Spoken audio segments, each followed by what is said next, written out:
Euzu billahi mineşşeytanirracim. Bismillahirrahmanirrahim.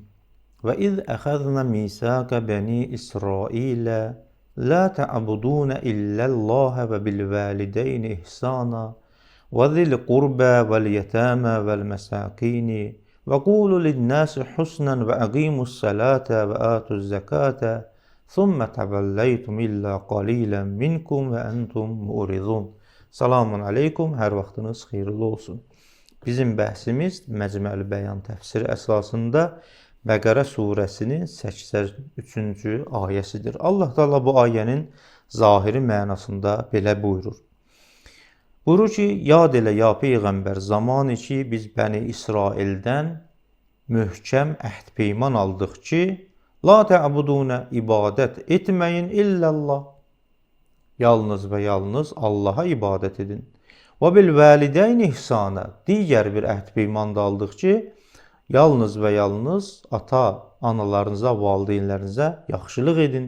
Və zil qurba, yaxınlarınıza, vəl yetama, yetimlərə, vəl məsakin və miskinlərə, əvvəl valideynə, sonra yaxınlarınıza, sonra yetimlərə, sonra da miskinlərə yaxşılıq edin. Bu əhd peyman idi ki, Bəni İsraildən aldıq. Və qulu linnas husna, və onlardan əhd peyman aldıq ki, deyin insanlara gözəl sözlər deyin, insanlarla gözəl formada danışın və namaz iqamə edin, zəkat verin.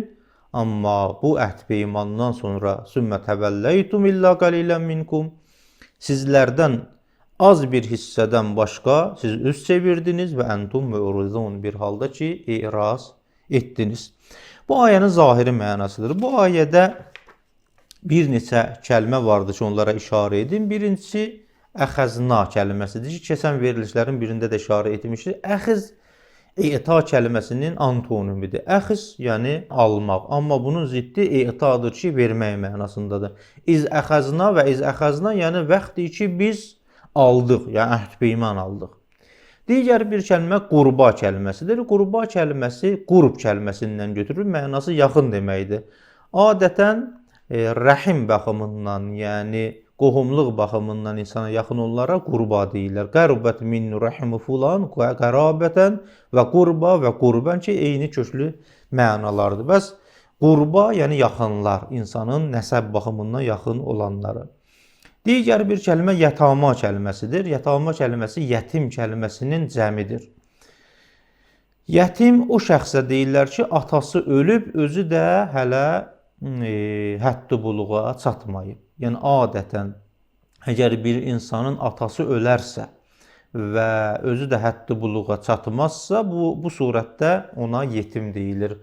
Amma əgər anası ölərsə, terminoloji baxımdan lüğətdə ona yetim deyilmir. Əlbəttə bu deyirlər ki, insanlarda belədir. Yəni insanlarda bir uşaq ki, həddi buluğa çatmayıb, atası ölərsə ona yetim deyilir. Amma heyvanlarda belə deyil. Heyvanlarda da yetim adətən anası ölən heyvana yetim deyilir. Digər bir kəlmə miskin kəlməsidir.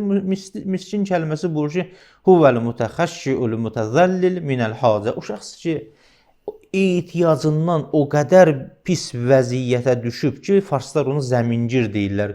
Yəni artıq fəqirdən də aşağıdır. O qədər möhtacdır ki, yəni hətta əsvəu halə minəl fəqr, fəqirdən də halı pisdir, məcburdur ki, əl açsın. Buna da miskin deyilir. Allah Teala bu ayə deyir ki, biz Bəni İsraildən əhd peyman aldıq ki, ilk olaraq dedik ki, yalnız və yalnız Allaha ibadət edin, valideynizə yaxşılıq edin, yaxınlarınıza yaxşılıq edin, yetimlərə, miskinlərə və davamındakı namaz məsələn. Qulu linnəs husna, bütün insanlardan sonra bu ki, gözəl danışın, sonra deyin namaz qılın, zəkat verin. Bu əhd peymanı biz Bəni İsraildən aldıq. Amma sonra ayənin sonunda təəssüflə buyurur ki, sonra siz Bəni İsrail üz döndərdiniz, iraz etdiniz bu əhd peymandan. Bu ayənin zahiri mənası və neçə lüğəti. Allah Teala buyurur ki, sümmə adə subhanə ilə zikri Bəni İsrail fəqalə. Sonra Allah yenidən Bəni İsraili yad edir, belə ki buyurur, vəzkuru, yad edin. Bu xitab ola bilər peyğəmbərə xitab olsun və əgər peyğəmbərə xitab olsaydı vəzkur müfrət şəklində olardı. Amma burada yəhudilərə xitab edir. Ey yəhudilər, yad eləyin və iz əxəzna misaqa bəni İsrailə. Ey əhdəhum, biz bəni İsraildən əhd aldıq. Misaq barəsində də buyurur ki, əl-ədillə min cəhətil əql və şər. Bəziləri buyurur ki, misaq deyəndə o dəlillər nəzərdə tutulur ki, həm ağıl onu təyid edir, həm də şəriət onu təqlid edir. Bəziləri deyirlər ki, burada misaqdan məqsəd peyğəmbərlərin öz ümmətlərindən aldığı misaq nəzərdə tutulur. Adətən misaq o yerdə deyilir ki, dillə olsun. Yəni peyğəmbər onlara deyir, onlar da qəbul edirlər. Bu baxımdan buyurur ki, vəl əhd vəl misaq la yekunu illa bil qavl. Əhd misaq adətən dillə, danışıqla həyata keçənə deyirlər. Fəkəənnahu qalə, sanki Allah Teala belə buyurur ki, əmərnahum və vəssaynahum və əqqadna əleyhum və qulna ləhum.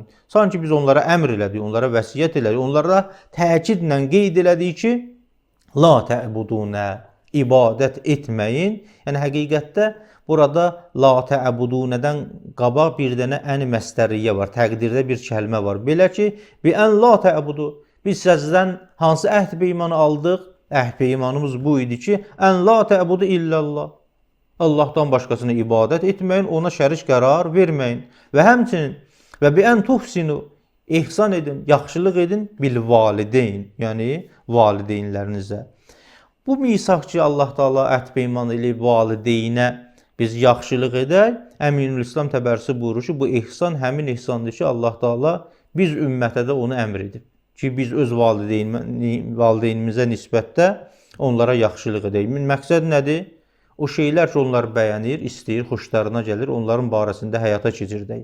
Qolul cəmil, onlarla, ata-ana ilə gözəl danışaq. Xəfsu cənahi zullə ləhum, onların müqabilində özümüzü kisildək, onlar bizim böyüyümüzdür. Və təhannun əleyhimə, onlara mehribançılıq edək, yaxşılıq edək. Və ürəyimiz onlara yansın və dua bil xeyri ləhuma və onlar üçün dua edək, onların xeyrinə dua edək. Bu valideyni olan yaxşılıq. Və zil qurba, ey və bizil qurba ən yesilu qərabətəhu və rəhiməhu və yaxınlarınıza, yəni yaxınlarınıza necə yaxşılıq edin, yəni onlarla siley rəhm edin, yoxlayın, ehtiyacları varsa ehtiyaclarını aradan qaldırın. Vəl yətama, ey və bil yətama ən yu'tifu əleyhim bir rəfəd və rəhmə. Yetimlərlə də gözəl davranın, onlara məhəbbət göstərin, onların qayğıya ehtiyac var, onlara qayğı göstərin. Vəl məsakin və miskinlərə bil məsakin ən yu'tuhum huquqahum. Miskinlərin də bir sıra haqları vardır ki, onların haqlarını özlərinə qaytarın. Və qulu linnâs husnan və insanlara yaxşı söz deyin. Burada husundan məqsəd nədir? Bəzilər buyurur husun, yəni necə onlara qulu linnâs husna, onlara husun, yaxşı deyin. Bəziləri buyurur ki, məqsəd huvel qulul hasanul cəmil, onlara yaxşı, gözəl sözlər deyin və yaxud kəramətli əxlaqla onlarla rəftar edin. O cürə ki, Allah Teala sizdən istəyib, Allahın ondan razılığı vardır. Bəzilər bu ki, qulu linnâsi husna, onlara gözəl deyin. Bəzilər buyururlar ki, məqsəd əmr bi məruf, nəhyəz münkərdir. Öz qohum əqraba, miskinə, yetimə, bunlara yetişdikdən sonra sizin insanlar müqabilində də təklifiniz vardır. O da bu nədir? Bütün insanlar, əgər əmr bi məruf, nəhyəz münkərə ehtiyacı varsa, onu həyata keçirdin. Və qulu linnâsi husna, bəzilər də buyurur, hətta İmam Baqir əleyhissalamdan hədisi vardır ki, qulu linnâsi husna, insanlara yaxşı deyin, yəni o şeylər ki, istəyirsiniz, sizin barənizdə deyilsin, siz də həmin gözəl şeyləri başqaları barəsində deyin. Necə istəyirsiniz, sizin haqqınızda gözəl danışsınlar, sizi tərif eləsinlər, necə deyərlər, yaxşılığınıza danışsınlar, siz də insanlarla belə rəftar edin. Davamında bu ki, və əqimus səlat, iqami namaz, ey ədduha bi hududihəl vacibə, yəni namazın bütün hududları ilə, şəraiti ilə, vacibatın hamısını əczaları ilə birlikdə əmələ gətirin və atuz zəkat və zəkat da verin. Ey utuha əhləha, kəma əbcəbəhəllah əleykum, zəkat o cürə ki, vacibdir, ayırın və zəkat hara verilməlidirsə onları ora çatdırın. Sonra Allah Teala buyurur ki, sümmə təvəlləytum, ey ərəstum. Lakin biz baxmayaraq ki, bu əhd peymanı sizdən almışdıq, siz eyraz elədiniz. İlla qəlilə minkum. az bir hissədən başqa siz üz döndərdiniz və entum mu'ridun. Əxbərallah subhanə ənil yəhud ennəhum nəkəsu əhdahu. Allah Taala artıq bu ayədə keçmişdə olan yəhudilər barəsində danışır ki, onlar öz əhdlərini sındırdılar və xaləfu əmrə, Allahın əmrinə əks sıxdılar. Təvəlləv ənhum mu'ridun, üz döndərdilər. Amma burada da Allah Taala küllü danışmır. İlla mən əsəməhumullah minhum fəvəfəllahu bi əhdi və misaqi. Amma bir dəstəni ayırır ki, onlar Allahla bağladıqları əhdə vəfa elədilər. Amma Allah Taala bu təəssüf ki, haula bi ennahum qalil. İstisnası vardı, amma onlar həddindən artıq az idilər. Sonda Əminülislam Təvərrisi buyururlar ki, və fi hazihil ayə dəlalə əla tərtibil hüquq. Diqqət etsəniz, Allah Taala bu ayədə hüquqları ardıcıl gətirib. Ki, burada bizə başa salır ki, bizim boynumuzda olan o ən böyük haqqı ki, vardır, Allahın haqqıdır. Allahdan sonra valideynin haqqıdır. Valideyndən sonra qohum əqrabanız, ondan sonra yetimlər, ondan sonra ümumi miskinlər. Buyurur ki, fəbədəəllahu subhanə bi zikri haqqihi. Allah Taala ilk öncə öz haqqını zikr elədi. İnsanların əda etməyi vacib olduğu ən birinci haqq Allah haqqıdır. Və qəddəməhu ələ kulli haqqin. Bütün haqqlardan qabaq Allah öz haqqını qabağa saldı. Niyə? Ləənnəhul xaliq. Çünki bizə vücud verən odur, bizi yaradan odur. Ləənnəhul xaliq əl-mun'im bi usulin ni'am. Bütün nemətlərin kökünün, rişəsinin necə deyirlər, vücuda gətirəni Allahdır. Sümmə sənna bi haqqil valideyn. Sonra ikinci olaraq valideynin haqqın və xəssəhumə bil məziyyə likunihimə səbəbən lil vücud və inamihə bit tərbiyə.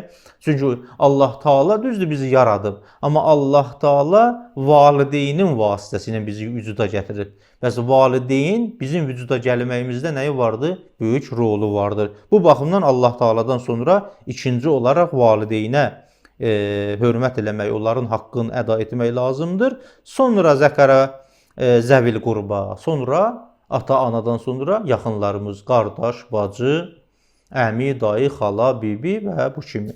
Ləənnəhum əqrab iləl müşəlləh min qeyrihim. Yaxınlarımız da digərlərindən bizə yaxındır. Sümmə zəkərə həqqəl yətama li zəəfin. Sonra yetimləri yad elədi. Çünki uşaqdılar, köməyə ehtiyacı var. Sonra vəl füqara, miskinlər də fəqir olduqları üçün. Bu da 83-cü ayənin qısa izahı. Hamınızı Allaha tapşırıram. Və sallallahu alə seyyidina Muhammed və alihi tahirin.